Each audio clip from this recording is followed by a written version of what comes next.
नमस्कार. मी चंद्रशेखर वझे. विश्वसंवाद केंद्र कोकण प्रांत संघशताब्दीच्या निमित्ताने विविध कार्यक्रमांचं आयोजन करताय. त्यातलाच एक भाग म्हणून आज एका अतिशय ज्येष्ठ अशा संघ स्वयंसेवकाची मुलाखत घेण्यासाठी अ, इथे बसलेलो आहे. त्यांच्या परिचयाची आवश्यकता नाही, परंतु तरीही आपल्या सगळ्यांच्या माहितीसाठी म्हणून आज जे आपल्याबरोबर इथे असणार आहेत, त्यांचं नाव आहे श्री राम नाईक. नमस्कार राम. राम नाईक हे रामभाऊ नाईक म्हणून सगळ्यांना सुपरिचित आहेतच. राजकीय क्षेत्रातल्या मोठ्या कारकिर्दीमध्ये 3 वेळा सलग आमदार, 5 वेळा सलग खासदार, केंद्रामध्ये पेट्रोलियम आणि नॅचरल गॅस ह्या खात्याचे केंद्रीय मंत्री आणि राजकीय कारकिर्दीनंतर त्या उत्तरार्धामध्ये उत्तर प्रदेशासारख्या सगळ्यात मोठ्या राज्याचे राज्यपाल अशा पद्धतीचं त्यांचं राजकीय कर्तृत्व हे आपण सगळ्यांनी पाहिलेलंच आहे.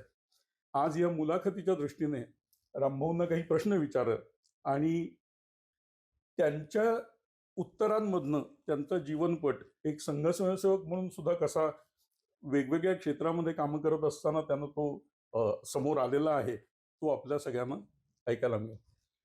रामभाऊ, तुम्ही आधी मुलाखतीसाठी आम्हाला वेळ दिलात त्याबद्दल खूप खूप धन्यवाद. जेव्हा ज्येष्ठ स्वयंसेवक मी म्हणतो तेव्हा मला सांगायला आवडेल की तुमचं वय वर्ष आता 91 आहे आणि ह्या वयातही तुम्ही अजूनही खूप वेगवेगळ्या पद्धतीने कार्यरत आहातच. पण आम्हाला सुरुवात ऐकायची आहे तुमची रामभाऊ, की संघाचे स्वयंसेवक तुम्ही कधी झालात आणि त्यावेळेच्या तुमच्या काय आठवणी आहेत? संघाचा स्वयंसेवक मी बाल स्वयंसेवक ह्या काळामध्ये आहे.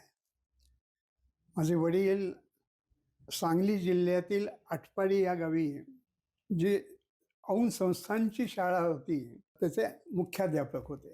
आणि स्वाभाविकपणानं ही गोष्ट, माझा जन्म आहे 1934चा, म्हणजे वडील तिथं आले 1940 साली. ती शाळा त्यावेळेला औंध संस्थानात होती. पूर्वी स्वातंत्र्यापूर्वी जी वेगवेगळी संस्थानं होती आणि त्या संस्थांच्या राजाला व्यायामाची आणि चित्रकलेची फार चांगली आवड. त्यामुळं आमची शाळा ही सकाळ दुपार भरत असते. म्हणजे हल्ली काही ठिकाणी एक बॅच आत्ता आणि नंतर दुसरी बॅच दुपारी, तर तसं नव्हतं. आमची सकाळची जी पाळी असायची ती 7:30 ते 12, नंतर 12 ते 2:30 वाजेपर्यंत सुट्टी आणि पुन्हा 2:30 नंतर संध्याकाळपर्यंत. तर पहिला जो आमचा तास असायचा तो असायचा सूर्यनमस्कार. त्यामुळं सबंध मैदानावरती रोज आमच्याकडून 25 नमस्कार घेतले जात असत आणि संध्याकाळी 5 वाजता शेवटचा तास खेळाचा, तर खेळायला जात असत. आता जी बाहेर लांब 4 किलोमीटर 5 किलोमीटर अंतरावरनं चालत येणारे विद्यार्थी, तिथे सायकली वगैरे नव्हत्या. सांगितलं तर तुम्हाला आश्चर्य वाटेल, त्या आटपाडी गावात फक्त 2 सायकली होत्या आणि त्या कुणाच्या होत्या? शेतावरती जाऊन अंडी गोळा करण्यासाठी आणि मग ती अंडी बाजारात जाऊन विकण्यासाठी. तर 2 अंडी खरेदी करणाऱ्यांची सायकल होती. पण तो मुद्दा वेगळा. तर नंतर खेळ. तर हे जे विद्यार्थी इतक्या लांबून यायचे त्यांना 3-4, 4-5 किलोमीटर परत जाणं हे सोबत जेवण घेऊनच यायचे. आणि मधल्या या वेळात जेवणाचा तास झाला की मग तिथे शाखा भरत असे. त्या शाखेचं नाव मध्यान्ह शाखा. मध्यान्ह शाखा माझ्या दृष्टीने अशी कुठेही अजून सुद्धा चालू नाही अशा पद्धतीची, तरी 30-35 आणि मग त्या शिक्षणाच्या निमित्तानं सगळ्या गोष्टींची चर्चाही होत असते. तर ती आटपाडी हे माझं बालपण आणि मी SSC पर्यंत आटपाडीलाच होतो. वडीलही त्यावेळेपर्यंत मुख्याध्यापक होते आणि एका दृष्टीने शाळेच्या जवळच वडील मुख्याध्यापक असल्यामुळं त्यांचा निवास म्हणजेच आमचा निवास होता. त्यामुळं त्या मध्यान्ह शाखेतही मी मुख्य शिक्षक म्हणून काम करत असे. त्यामुळं स्वयंसेवक म्हणून म्हणा, पदाधिकारी म्हणून म्हणा, असं माझं जीवन SSC मी पास झालो 1950 साली. 50 सालापर्यंत हे जीवन आहे. वा, खूपच चांगली आठवण सांगितली रामभाऊ. कारण मध्यान्ह शाखा हा अभिनव प्रयोग होता त्यावेळेला, अजूनही असेल, फार कुठे मध्यान्ह शाखा ऐकिवात नाही. त्यामुळे ही खूपच चांगली आहे. शालेय शिक्षणानंतर माझ्या माहितीप्रमाणे तुम्ही पुण्यात होतात आणि नंतर तिथेही तुमच्या संघाशी संबंध होताच. तर तुमच्या त्या संबंधातल्या आणि विशेषतः परमपूजनीय श्री गुरुजींबरोबरची तुमची पहिली भेट किंवा त्या संबंधातले थोडं आम्हाला ऐकायला आवडेल. पुण्याला गेल्यानंतर मी स्वाभाविकपणानं शाखा कुठे आहे असं पाहत त्यांनी सांगितलं वैदिकाश्रम आपटे रस्त्यावरती आहे. शाखेचं नाव वैदिकाश्रम आणि मुख्य शिक्षक होते यशवंतराव लेले, ज्यांनी प्रबोधिनीच्या स्थापनेमध्ये खूप काम केलेलं होतं. दुसरे शेजारच्या शाखेमध्ये रामदास कळसकर. रामदास कळसकर हे नंतर संघ प्रचारक झाले होते, सातारा जिल्ह्यात जात होते. नंतर जनसंघाचं काम त्यांना दिल्यानंतर कोकण विभागाचा ते संघटन मंत्री होते. त्यानंतर चितळे, माधव चितळे हे हिंदुस्थानातल्याच नव्हे तर जगातल्या अत्यंत उत्तम इंजिनियर, पाणी विभागाचे म्हणून त्यांना जगभर मान्यता आहे.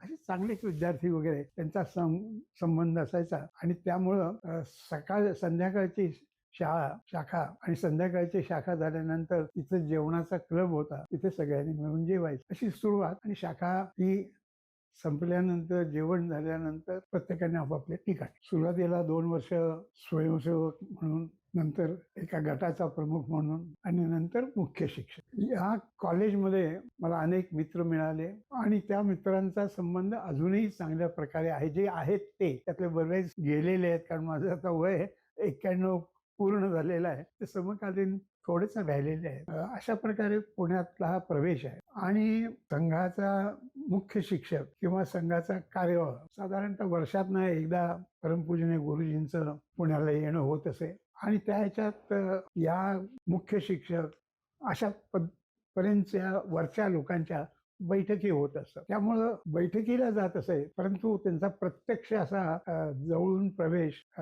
थोड्या काळानं झाला. तो अशा काळाने झाला की माझा धाकटा भाऊ, त्याचं नाव बिंदा, तो फर्ग्युसन कॉलेजमध्ये शिकत होता. NCCची त्याला आवड होती आणि त्यामुळं तो मिलिटरीच्या ह्याच्यात निवड झाली त्याची. आणि त्यामुळं तो गेला खडकवासलेला आणि मी इथे, अशा पद्धतीचं होतं हे पुण्यातलं जीवन. त्यामुळे प्रत्यक्ष गुरुजींचा पाहण्याचा जो कार्यक्रम आहे, भाषणाचा आहे. आणि भाषणाचा एक कार्यक्रम त्यांचा मी अगदी पहिला, तो म्हणजे संघबंदी उठल्यानंतर पुण्यातर्फे त्यांचा सत्कार करण्यात आला आणि कमीत कमी ₹1 असा द्यायचा, असा तो नियम होता.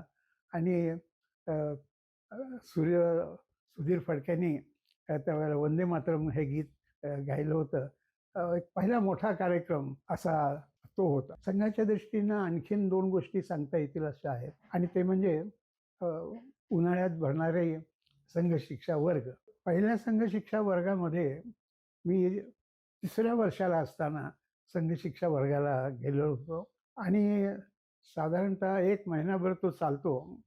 आणि त्या काळात ते स्थान सोडून कुठेही बाहेर जायचं नाही, चहा प्यायला सुद्धा बाहेर जायचं नाही, असा कडक नियम त्यावेळेला असायचा. पण स्वातंत्र्यवीर सावरकरांच्या 3 भाषणांची सिरीज होणार आहे असं कळल्यामुळं संघाने निर्णय घेतला की ती भाषणाची जी वेळ आहे त्या वेळेत तिथं सगळ्यांनी जायला हरकत. म्हणून मला सावरकरांची 3 भाषणं आणि त्या 3 भाषणाचा उद्देश काय होता, तर त्यांनी सांगितलं आता आपल्याला स्वराज्य मिळालेलं आहे, देश दुभंग झालेला आहे, पण आपल्याला स्वराज्य मिळालेलं आहे आणि आपल्याला हे स्वराज्य मिळालेलं आहे.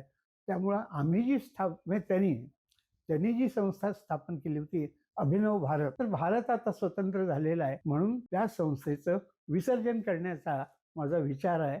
आणि त्या ह्याच्यात देशासाठी आपण काय केलं पाहिजे, काय अगोदर केलं आहे याची माहिती त्यांनी खूप दिली. आणि पुढे त्याच्यानंतरच्या वर्षामध्ये असा संध्याकाळच्या कार्यक्रमाला अटल बिहारी वाजपेयी आलेले. अटल वाजपेयी त्यावेळेला काही फार मोठे लोकांना माहिती नव्हते. त्यामुळं रात्री अनेक वेळेला करमणुकीचा कार्यक्रम चालायचा. तर त्यातनं त्यांना हिंदी कविता गायला सांगण्यात आली आणि मग त्यांनी पहिली कविता जी गायली, हिंदू तन मन हिंदू जन ही जी कविता त्यांनी स्वतः म्हणूनही दाखवली. अर्थात त्यांचं वक्तृत्व, त्यांचे विचार हे ऐकल्यानंतर आपणही काहीतरी केलं पाहिजे.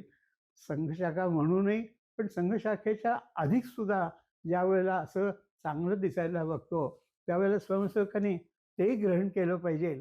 आणि त्यामुळं शिक्षण पूर्ण होता अगोदर प्रचारक म्हणून जायचं होतं. ते वडील गेल्यामुळं प्रचारक काही मी जाऊ शकलो नाही स्वाभाविकपणानं. आणि त्यांना आम्ही हेही सांगितलं, धाकटा भाऊ आहे हा मिलिटरीमध्ये आता सिलेक्ट झालाय. मग म्हणे त्याला तिथे जाऊ जॉईन होऊ दे आणि तू घराकडे बघ, असं गुरुजींनी सांगितलं. त्यावेळेला बाबासाहेब भिडे त्यांना मी सांगितलं होतं असं जरा भेटायचं आहे. त्यांनाही सांगितलं. त्यांनी जे सांगितलं तेच गुरुजींनी सांगितलं असं. त्यामुळं तो तिथं जायचं म्हणजे देशाचीच सेवा आहे. संघावर जायचं म्हणजे देशाचीच सेवा आहे. त्यामुळे तुम्ही संसार त्या दृष्टीनं घरचं बघा आणि धाकट्या भावाला मात्र सैन्यामध्ये जाऊ द्या. असं जर गुरुजींच्या दृष्टीनं एक सांगण्यासारखी अशी आठवण जरूर आहे. जसं स्वातंत्र्यवीर सावरकरांचं भाषण ऐकायची संधी मिळाली, तसं आणखी नाही. देश स्वतंत्र झालेला होता आणि काश्मीर हे भारतात राहणार की नाही अशा प्रकारची चर्चा सुरू झाली होती. आणि जणू काही काश्मीर स्वतंत्रच आहे असं सरकारचं धोरण, असं मुख्यमंत्री पंतप्रधान पंडित नेहरूंचं मत. आणि डॉक्टर श्यामाप्रसाद मुखर्जी हे त्यांच्या मंत्रिमंडळात होते, मंत्री होते. पण काश्मीरबद्दल जी त्यांनी भूमिका घेतलेली आहे, म्हणजे काश्मीरमध्ये जायचं तर भारतीयांनी जसं पासपोर्ट असतो तसं तिकीट काढून जायचं, अशा प्रकारची स्थिती. म्हणजे आपणच काश्मीरला लांब करतोय असं होतं. मग त्याच्या विरुद्ध डॉक्टर श्यामाप्रसाद मुखर्जींनी राजीनामा दिला आणि राजीनामा दिल्यानंतर वेगळा पक्ष स्थापन करावं अशा प्रकारची त्यांच्या मनात कल्पना होती. त्या कल्पनेतच स्वाभाविकपणानं ते परमपूजनीय गुरुजींना भेटले आणि गुरुजींच्याशी चर्चा केल्यानंतर गुरुजी म्हणाले, संघ म्हणून काही आम्ही सहभागी नाही होणार, पण तुम्हाला मी योग्य प्रकारचे कार्यकर्ते देतो, ते कार्यकर्ते काम करतील. आणि मग त्यातनंच दीनदयाळ उपाध्यायजी आहेत, अटलजी आहेत, अशा अनेक जणांना राजकारणातलं काम करायला सांगितलं, म्हणजे जनसंघातलं काम करायला शक्य. आणि श्यामाप्रसाद मुखर्जींचं त्या काळातच काश्मीरमध्ये त्यांनी सत्याग्रह केल्यानंतर निधन झालं. त्यामुळं हे सगळं आपलंच आहे अशा प्रकारची भूमिका. आणि म्हणून सत्याग्रह, त्याच्यासाठी सत्याग्रह पण करण्यात आला. तर पुण्यात ह्या दोन आणि त्या रामभाऊ म्हाळगी हे महाराष्ट्रासाठी कामाच्या दृष्टीनं, जनसंघाच्या कामाच्या दृष्टीने त्यांना सांगण्यात आलं. रामभाऊ म्हाळगी पूर्वी सोलापूरला जिल्हा प्रचारक आणि ते आले आणि त्या ह्याच्यातच हा काळ झाल्यामुळे मग त्यांना सांगण्यात आलं की तुम्ही जनसंघाचं काम करायचं. तर रामभाऊ म्हाळगीने श्यामाप्रसाद मुखर्जी ज्यावेळेला पुण्याला येणार त्यावेळेला त्यांची 3 भाषणं ठेवली होती. एक भाषण होतं जाहीर सगळ्यांच्यासाठी. दुसरं भाषण होतं पुण्यामधले त्यांना इंटेलेक्च्युअल्स म्हणून किंवा राजकारणात काम करणारे इतर ठिकाणच्या अशांच्यासाठी वेगळी नावं काढून सभा होती. आणि तिसरी विद्यार्थ्यांच्यासाठी. विद्यार्थ्यांची जी सभा होती ती फर्ग्युसन कॉलेजच्या ॲम्फी थिएटरमध्ये होती. पण त्यावेळेला आमचं कॉमर्स कॉलेज जे आहे ते त्या इमारतीत चालतच. आणि नंतर मग स्वतंत्र इमारत कॉमर्स कॉलेजची झाली. तर मी त्या कॉलेजमध्ये आणि रामभाऊ म्हाळगी रोज शाखेवर ते असताना केव्हा जायचं तर ते प्रभात शाखेच्या मध्ये जात असत. आणि त्यामुळे रामभाऊंची माझी तशी चांगली ओळख होती. मग त्यांनी आम्हाला कामाला लावलं, कुठून कसं काय चिठ्ठ्या लावायच्या वगैरे वगैरे. तर ते त्यांचं भाषण राजकारणातली सद्यस्थिती आणि पुढे काय करायचं अशा पद्धतीचं होतं. आणि लोकांना आवाहन करणारं की आपणही राजकारणात व्हा आणि देशासाठी हे केलं पाहिजे. त्यामुळे 2 भाषणं, दोन्हीही तसं पाहिलं तर तांत्रिकदृष्ट्या जनसंघात नव्हते, पण विचार सगळे एकच असल्यामुळं अशा दोघांची भाषणं मला पुण्याला असताना ऐकायला मिळाली. आणि आपण जरी आता प्रचारक म्हणून जाऊ शकत नसलो वडील गेल्यामुळं, ते पण आपण प्रचारक व्हायचं असा प्रचारक, काही लोक त्याला किडा म्हणतात. प्रचारक होण्याच डोक्यात किडा आहे, चांगला नाही शब्द तो. असं सगळ्यांनी पाठिंबा देत देत मग काही दिवस झाल्यानंतर मला नोकरी मिळाली. मग मी चर्चगेटच्या जवळ संघाचं एक कार्यालय आहे. ते संघाचं कार्यालय एक खोलीचं होतं, मोठी 8 मजल्याची ती इमारत होती. ईश्वर भवन त्याचं नाव. आणि त्या ईश्वर भवनमध्ये एका खोलीमध्ये संघाचं कार्यालय होतं. त्याचं असं होतं की दिवसा ते साप्ताहिक विवेकचं जाहिरातीचं कार्यालय असायचं आणि नंतर संध्याकाळनंतर संघाचं जे काही काम असेल तसं करायचं. संघाच्या बैठकीत मी अपेक्षित असलो तर मी तिथं बसायचो. पुण्याहून मी सायकल घेऊन गेलो, कारण नोकरीला चर्चगेट पासून बेलाड इस्टेटला जायचं, बस नाही योग्य प्रकारची, चालत जाणारा वेळ लागतो, त्यामुळे सायकलवरून जायचं. तिथली 5:30 वाजता ऑफिस संपलं की मी मग लॉ पूर्ण करायचं ठरवलं. तर केसी लॉ कॉलेज हे त्यावेळेला संध्याकाळी सुरू झालं होतं. 6 वाजता ते कॉलेज असायचं. ते कॉलेज केल्यानंतर पूर्वीचं जे विधिमंडळ होतं त्या ठिकाणी ते आमदारांच्यासाठी म्हणून एक हॉटेल होतं. त्या हॉटेलमध्ये आमदारांना मिळत असे, पण जो चालवणारा होता तो आपला स्वयंसेवक होता. तो म्हणाला, तुम्ही इथे येऊन जेवत जाणार. त्यामुळे कॉलेजचं शिक्षण पूर्ण झालं की कॉलेज जेवायला यायचं आणि जेवण पूर्ण झालं की आझाद मैदानामध्ये संध्याकाळची एकदा आझाद मैदान ऑफिसचं हे सगळं संपलं की जे हॉटेल्स वगैरे असायची त्यात फार गिऱ्हाईक नसायचं, म्हणून हॉटेलमधली मुलं शाखा वरती यायला सुरुवात झाली. त्यामुळं ते एक नवीन काम. आता ती शाखा मी नाही सुरू केली, परंतु त्या शाखेचा मी मुख्य शिक्षक झालो वगैरे वगैरे. आणि बैठकीला कार्यालयात मी अपेक्षित असलं तर तिथे जायचं, नाहीतर मग तिथूनच साधारणतः 1 फर्लंग चाललं की समुद्र किनारा होता. समुद्र किनाऱ्यावरती आरामात मस्तपैकी हवा खात रात्र घालवायची. असं एक सुरुवातीचं जीवन होतं. रामभाऊ, संघ कामाकडून तुम्ही जनसंघ हा जो तुमचा प्रवास आहे आणि जनसंघातनं पुढे मग जनप्रतिनिधी म्हणून वेगवेगळ्या स्तरांवरही तुम्ही कामं केलं. तर संघापासून जनसंघ आणि पुढचा तुमचा सगळा राजकीय प्रवास असताना त्याच्यामध्ये तुमच्यातला संघ स्वयंसेवक जागृत होता, जागता होता. अर्थात तो होताच, असेलच, पण तो कशामुळे होता आणि त्याची काही वैशिष्ट्य किंवा काही घटना किंवा उदाहरणं अशी तुम्ही सांगावीत असं आम्हाला वाटतं. असं आहे की मी राहत होतो चर्चगेटच्या याला, त्याचं मी जास्त वर्णन केलं नाही, पण त्या संघाच्या कार्यालयामध्ये बाथरूम नव्हती आणि टॉयलेट पण नव्हतं. त्यामुळं टॉयलेटसाठी चर्चगेट स्टेशनवरती मी जात असे आणि आंघोळीसाठी मोठं जे गॅरेज असतं त्या गॅरेजवरती जाऊन आंघोळ करत असे. अर्थात ह्यात तात्पुरती ही व्यवस्था होती. आणि मग मी गोरेगावला आपण जावं असं ठरवलं. गोरेगावला सिद्धार्थ शाखा म्हणून शाखा आहे आणि त्या शाखेचा मुख्य शिक्षक म्हणून काम करतो. त्यात एक अडचण व्हायची आणि म्हणून मी ती बदलून घेतली. फॅक्टरी होती सांताक्रूजला आणि फॅक्टरीतून संध्याकाळच्या वेळेला पोचलं पाहिजे आणि इथून गाडी पकडून त्या गर्दीत जावं लागणार सांताक्रूजपर्यंत. आता ती सगळा वेळ जास्त जात होता, त्यामुळे मी सायकलवरनं सगळं हे करत असे. फॅक्टरी 4:30ला ऑफिस काम करणाऱ्यांच्यासाठी बंद होत असे आणि बाकीच्यांच्यासाठी 6 वाजता बंद होतं, कामगारांच्यासाठी.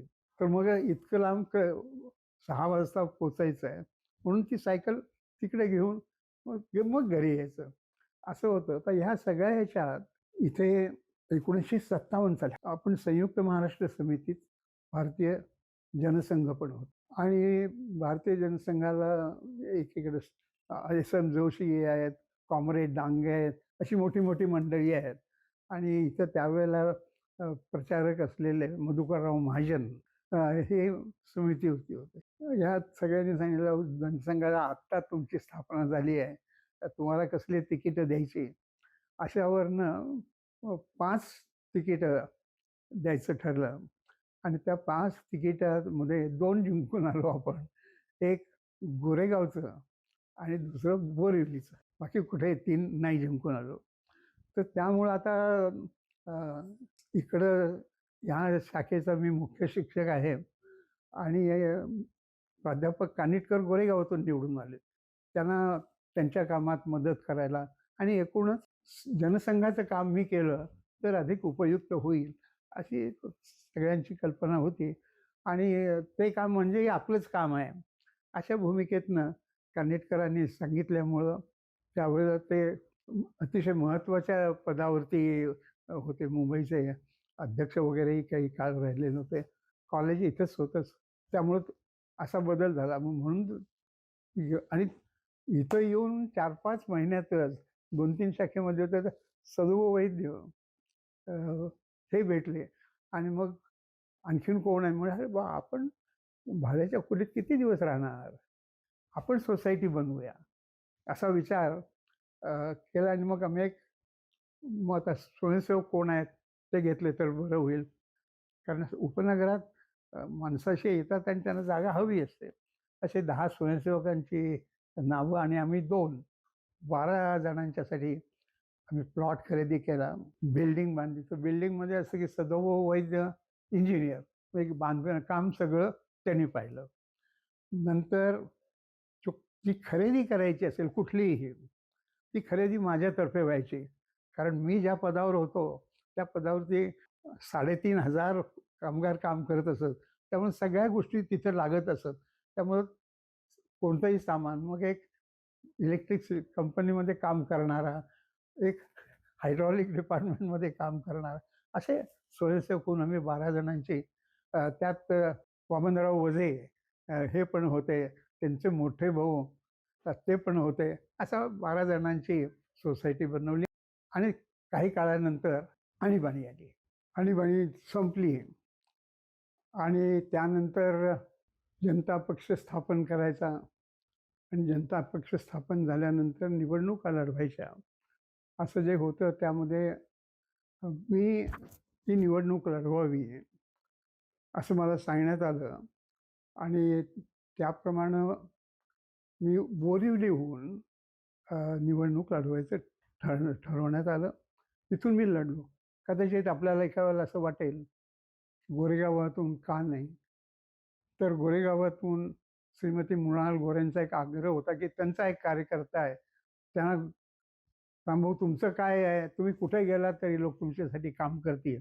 अशा भूमिकेतनं बोरिवलीला निवडणूक लढवायचं ठरवण्यात आलं आणि सगळ्यांनी मदत केली आणि ते दिवसच असे होते म्हणजे विशेषतः मी समन्वय आणीबाणीतलं सगळं करत असल्यामुळं माझ्याबद्दल प्रेमही दुसऱ्या पक्षातल्या लोकांनाही होतं.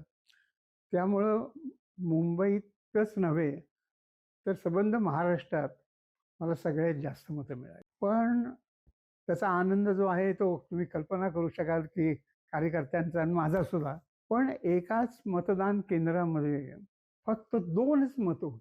म्हणाल काय कमाल आहे, एवढं बाकी सगळ्यांनी भरभरून दिलंय आणि ह्या 2 काय चूक आहे का काय? असं शंका. पण कार्यकर्त्यांना मी म्हटलं ते आपण बघू उद्या परवा जाऊन तिथे काय आहे ते. आणि ज्यावेळेला मग तिथे प्रत्यक्ष 2 दिवसांनी बघायला गेलो तर लक्षात आलं की ही कुष्ठपीडितांची वस्ती आहे. 2 म्हातारी माणसं बाहेर बसलेली आहेत खुर्चीवरती, जुन्या खुर्च्या, पोरं मातीतच खेळतायत.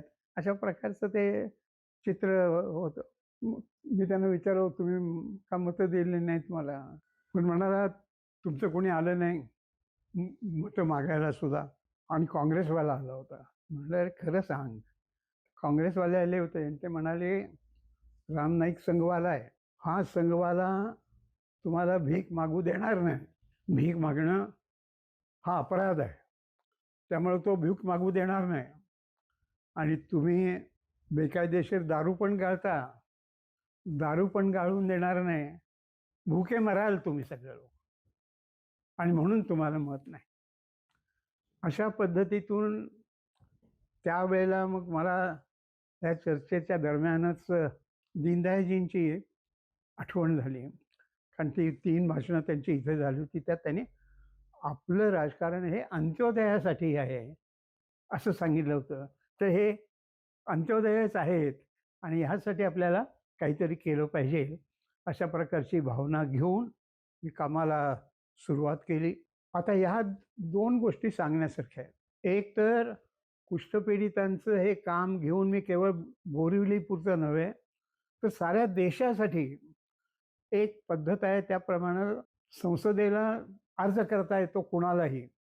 त्याप्रमाणे कुष्ठपीडितांच्या वतीनं हा आम्ही अर्ज केला राज्यसभेला आणि मग तिथं एक कमिटी असते. ती कमिटी याचा विचार करते, जाऊन बघतेही आणि रिपोर्ट देतो आणि त्याप्रमाणे सरकारनं करावं असं होतं. त्यातनं जे निघालं त्यात एक गोष्ट तर हे निघाली, की ज्यांना भीक मागायची ह्यांनी नाही आहे, तर ते खाणार कसे? म्हणून ₹2000 प्रति महिना प्रत्येक कुष्ठपीडिताला दिले पाहिजे, असा एक निर्णय झाला. कुष्ठपीडितांची घरं हीही चांगली नाही आहेत. इतर लोकांना ज्या पद्धतीनं झोपडपट्टीवाल्यांना घरं बांधून दिली जातात, तशी ह्यांनाही बांधून द्यावीत. आणि हे सुरू झालं बोरिवलीतनं, पण साऱ्या देशभर आता हे लागू आहे. आणि त्यामुळं जे अंत्योदय ह्या शब्दाचा जो अर्थ आहे, तो कोणी मला विचारलं तर मला हे सांगितलं, की त्यांनाही ह्या गोष्टीचं आश्चर्य वाटतं. पण त्यातला एक भाग दुसरा, की इथं असं होतंय कळल्यानंतर बाकीच्या ठिकाणी अगोदर महाराष्ट्रातले, मुंबईतले, नंतर महाराष्ट्रातल्या कुष्ठपीडित त्यांच्या छोट्या-छोट्या संस्था असतात. ते सगळे यायला लागले आणि मग त्यातनं आम्ही समिती करून पार्लमेंटकडे अर्ज केला आणि त्यातनं हे मिळालेलं आहे.